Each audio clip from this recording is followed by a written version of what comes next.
Okay. మొన్న pre రిలీజ్‌లో కొద్దిగా emotional అయ్యారు. ఆ ఎమోషనల్ కవర్ చేయడానికి ప్రీ రిలీజ్‌లు ఎక్కువ ఇది చేస్తున్నారా? లేదు ఎందుకు ఎమోషనల్ అవ్వాల్సొచ్చింది? అంటే ఆవేదన కరెక్ట్‌గా నేను ఆ ప్రెస్ మీట్‌కి వచ్చే 1 అవర్ ముందే నాకు మొత్తం దాని గురించి సంబంధించిన డీటెయిల్స్ చెప్పడం జరిగింది. అంటే ఫస్ట్ ఆఫ్ ఆల్ బాధపడ్డాను. ఓకే. ఎందుకంటే నియర్లీ 9, 10 రాత్రులు నిద్ర లేవు ఎవరికీ. ఇగ డైరెక్టర్ కూర్చున్నాడు పాపం. ఈరోజు మార్నింగ్ వరకు కూడా నిద్ర లేదు అతనికి. ఇతను క్లోజ్ ఫ్రెండ్. మాతో ఒక 9 నైట్స్ పనిచేశాడు. టప్పని మేము పని చేస్తుంటే పక్కన పడిపోయాడు. తీసుకెళ్ళి హాస్పిటల్‌కి పంపించాం. నిన్న నైటు పోయాడు ఆయన. అంటే కరెక్ట్గా ఇన్సిడెంట్స్ అన్నీ జరిగిన ఎమోషన్ అది. ఆ ఎమోషన్లో చూస్తే ఇట్లాంటివి జరుగుతున్నాయి. ఇది జరుగుతున్నాయా లేదా అంటే ఇక్కడ కూర్చున్న మీ అందరికీ తెలుసు ఎలా జరుగుతున్నాయి, ఏం జరుగుతున్నాయి. కాకపోతే ఏంటంటే మనం ఎవ్వరం మాట్లాడట్లేదు, అది అంతే. ఇప్పుడు ప్రొడ్యూసర్స్ కొంతమంది ఈ సినిమాల్లో బాధపడ్డ ప్రొడ్యూసర్స్ ఉన్నారు, ఇట్లాంటివి జరగడం వల్ల బాధపడ్డ హీరోలు ఉన్నారు, అందరూ ఉన్నారు. కానీ ఏంటంటే ఓకే, ఆ సినిమా అయింది, దాన్ని ఫేస్ చేస్తున్నారు, వదిలేస్తున్నారు. నిజంగా చెప్పాలంటే అందరిలో నాకే తక్కువ జరిగింది. మొన్న తప్పితే నాకు నిజంగా అట్లాంటి ఫేసెస్ చేసినాయి ఏదో తండేలప్పుడు కొన్ని జరిగినాయి అని చెప్పారు, కానీ అది ఎందుకు జరిగినాయి ఏంటో నాకు తెలియదు. బట్ నాకు రియల్గా హిట్ అయిందంటే మాత్రం ప్రాబ్లం మొన్నే. నేను ఇది రెస్పాండ్ అయిన తర్వాత చాలామంది కాల్ చేశారు నాకు. పోలే ఎవరో ఒకరు ఫస్ట్ అయితే అడ్రస్ చేశారు ఇష్యూ, ఎటు వెళ్తుంది ఏం వెళ్తుంది తర్వాత విషయం, కానీ బట్ ఇష్యూని అయితే అడ్రస్ చేసావు, థ్యాంక్ యూ అనేది మాత్రం చాలామంది అయితే రెస్పాండ్ అయ్యారు. ఒక విషయం మీద పాజిటివ్ ఉంటుంది, నెగిటివ్ ఉంటుంది. బట్ నాకు బాధ వచ్చింది, నేను రెస్పాండ్ అయ్యాను దాంట్లో. ఎస్, కొంచెం ఆ రోజంతా ఒక ఎమోషనల్ ట్రావెల్లో ఉన్నాం కాబట్టి పొద్దున్నుంచి ఒక ఎడ్జ్ దాటాను. బట్ ఏంటంటే అది అక్కడున్న కోపం అలాగ రిఫ్లెక్ట్ అయింది అంతే. అది డిజిటల్ ఇంపాక్ట్ రూరల్‌లో కూడా ఉంటుందా? ఓన్లీ మీరు అనుకున్నట్టు సిటీల్లోనే ఉండి ఆ ఇంపాక్ట్ దీని మీద ఎఫెక్ట్ చూపించే అవకాశం ఉందా? అంటే రీసెంట్ స్టడీస్ నేను లిటిల్ హార్ట్స్ కానీ అన్ని సినిమాలకు చూసింది అయితే డిజిటల్ ఎఫెక్ట్ ఎక్కువ సిటీసే ఉంటుందండి. డిజిటల్లో మనం విపరీతంగా చేస్తున్నా కూడా కిందకైతే మాత్రం వెళ్ళట్లేదు.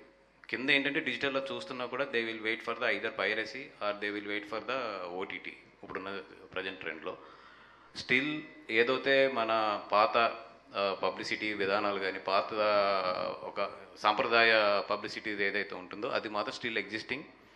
అది వదిలితే మాత్రం కింద సెంటర్స్లో ఎక్స్పెక్ట్ చేయడం మాత్రం తప్పు అవుతుంది. కింద సెంటర్స్ అదే టౌన్ సెంటర్ కింద సెంటర్స్ బాగుండాలంటే మాత్రం స్టిల్ ఆ పబ్లిసిటీని అయితే మనం వదలకూడదు. మేము కూడా తప్పు చేసాం మధ్యలో వదిలేసి. Now even today morning also నేను వంశీ కూడా దాని గురించి డిస్కస్ చేసుకున్నాం. అట్లా వదలడం వల్ల కొంచెం కింద ఇంపాక్ట్స్ ఉంటుంది అనేది. మీరు అంటున్న ఆ నెగిటివిటీని స్ప్రెడ్ చేస్తుంది ఇండస్ట్రీ వాళ్ళ లేదంటే బయట వ్యక్తుల, అసలు ఏంటి?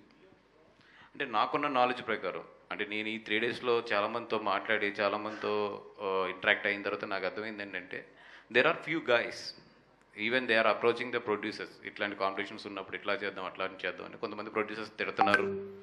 కొంతమంది తెలియని ప్రొడ్యూసర్స్ ఏంటంటే ఇదేదో మనకు బెనిఫిట్ చేస్తుందని చెప్పి ఎంకరేజ్ చేస్తున్న వాళ్ళు కూడా ఉన్నారంట. అంటే నాకు రీసెంట్గా తెలిసిన ఇవన్నీ కూడా. దేర్ ఆర్ థర్డ్ పార్టీస్ ఇట్లాగా మా దగ్గర ఇంత క్లౌడ్ ఉంది, మా దగ్గర ఇన్ని ఐడియాస్ ఉన్నాయి, సో మేము ఇట్లా చేస్తామని. They are doing the positive and they are doing the at the same time negative side also. అంటే డబ్బులు, ఇది వ్యాపారం. ఈ వ్యాపారంలో ఏంటంటే ఒక సినిమాకి బాగా చేసి సంపాదించడంలో తప్పు లేదు, ఎందుకంటే అది మనకి అవసరం, మీకు అవసరం, అందరికీ కూడా అవసరం అది. బట్ అవతలని తొక్కి ఈ సినిమాని లేపుతానికి అదే స్ట్రెంత్ని వాడితే మాత్రం తప్పు అనేది నేను చెప్పేది. అంటే ఇలాంటివి మనం పాలిటిక్స్లోనే చూస్తూ ఉంటాం. మీరు ఆల్రెడీ పాలిటిక్స్లో కూడా ఉన్నారు. లాస్ట్ ఎలక్షన్కి అంతా ఒకళ్ళ మీద ఒకళ్ళు అబాండాలు వేయటం, అంటే పక్క సినిమాని తొక్కేసి మనం ఎదగాలి అనే కాన్సెప్ట్ అనేది మీరందరూ కూర్చుని, అంటే ఖచ్చితంగా ఇండస్ట్రీకే లాసు, పర్సనల్ లాస్ అనుకోవడానికి లేదు దీన్ని. ఏంటి what of me action plan ఏంటి దీని మీద అందరూ? అంటే అట్లీస్ట్ పాలిటిక్స్ అంటే దట్స్ ఓపెన్. ఇది ఓపెన్గా ఆ పార్టీ కామెంట్ చేస్తుంది, ఈ పార్టీ కామెంట్ చేస్తుంది, దాంట్లో పెద్ద హైడ్ చేసేది ఏం లేదు. అది రాజకీయంలో ఎత్తుగడ ఇది అనేది. బట్ ఇండస్ట్రీలో అది కాదు కదా, ఇదేం రాజకీయం కాదు కదా, ఇదేం ఎలక్షన్ కాదు కదా, ఇది దిస్ ఈజ్ లైఫ్లీ అండ్ క్యారెక్టర్స్. ఇక్కడ ఇప్పుడు ఒక సినిమా తొక్కుతేనే ఇంకో సినిమా ఎదుగుద్దంటే నాకు తెలిసి అందుకన్నా పిచ్చోళ్ళు ఎవరు ఉండరు. సినిమా బాగుంటే 2 ఆడతాయి, 2 షేర్ చేసుకుంటే. సినిమా బాగోపోతే ఒకటి ఆడుతుంది, బాగున్న సినిమా పోతుంది, అది ఎవరిదైనా సరే. అంతే తప్పితే ఇప్పుడు అది తొక్కితే ఇది ఎదిగిపోద్ది అనుకుంటే అది అసలు పిచ్చత్వం అది. ఆ మైండ్ సెట్తో పనిచేస్తే మాత్రం ఏమవుతుందంటే ఇప్పుడు ఏదైతే కొన్ని మనం ఆల్రెడీ చేతుల్లోంచి లూజ్ అయిపోయామో లాస్ట్ 5-6 ఇయర్స్లో, ఇప్పుడు కొత్తగా ఏదైతే ఈ డిజిటల్ రెవల్యూషన్ ఉందో రేపొద్దున మనలోని ఎథిక్స్ కూడా లూజ్ అయిపోతాం అంతే. కాదండి, ఇప్పుడు రిలీజ్ అయ్యే 4 సినిమాలు అందరూ మైకుల ముందు 4 ఆడాలి, అందరూ అద్భుతంగా ఉండాలి, అందరూ బాగుండాలి, అందరూ మేము ఉండాలి అని చెప్తున్నారు. మరి ఏంటి దీన్ని ఎలా చూడాలి అసలు? నా వరకు అయితే నా సొంత థియేటర్లు, అంటే నా సొంత లీజులో ఉన్న థియేటర్లకి నేను 2 షోలు వేసుకుని అవతల సినిమాకి 2 షోలు ఇచ్చా. బెటర్ థియేటర్కి ఇప్పుడు గుడివాడ సింధూరం ఉంది, నాకన్నా కూడా పెద్ద సినిమాకి ఆ బెటర్ థియేటర్ ఇచ్చాను. నా సొంత థియేటర్ అయినా కూడా నేను వెళ్ళి గుడివాడలో సెకండ్ రేంజ్లో ఉన్న భాస్కర్లోనే నేను వేసుకున్నాను. అలాగే కైక్లూరు ఇట్లాంటి నా సొంత థియేటర్లు ఎక్కడ ఉన్నాయి అక్కడ అన్నిటికి నా థియేటర్ ఉంది కదా అని చెప్పి నేను 4 షోలు ఎక్కడ వేసుకోవట్లేదు. అదర్ సినిమా కూడా నేను 2 షోలు ఇచ్చుకుంటున్నాను. అలాగే సేమ్ గీతా ఫిల్మ్స్ ఆధ్వర్యంలో ఉన్న ఈస్ట్లో వెస్ట్లో ఉన్న కొన్ని థియేటర్లు, మా దగ్గర ఎక్కువ థియేటర్లు కూడా లేవు, వదిలేసాం. కాబట్టి అన్ని థియేటర్లోని కూడా మ్యాక్సిమం కోఆపరేట్ చేస్తున్నాం అవతల సినిమాకి. ఇంకెంతకన్నా ఏం చెప్పను నేను, నా సొంత డబ్బులు వదులుకుని కూడా అవతల సినిమాకి మా సొంత థియేటర్లు ఇస్తున్నామంటే సినిమాలు బాగుండాలని కోరుకోవడంలో